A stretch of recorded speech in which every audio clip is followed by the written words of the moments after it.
ये लॉट में हमारे पास गैस हीटर आए हैं। आप इसको गैस हीटर भी इस्तेमाल कर सकते हैं, ऐसा चूल्हा भी आप इसको इस्तेमाल कर सकते हैं। ये आप देख ले, दो कलर में हमारे पास अवेलेबल है। ये ऑरेंज कलर है, इस तरह ये ब्लैक कलर आपको मिलेगा।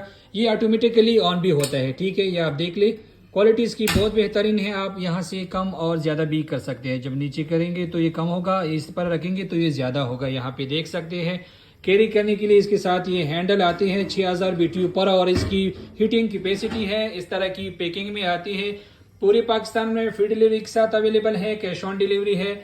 जब पार्सल आपके पास पहुंच जाए, आप पहले उसे खोलकर तसल्ली के साथ चेक करें, उसके बाद राइडर को पेमेंट करें।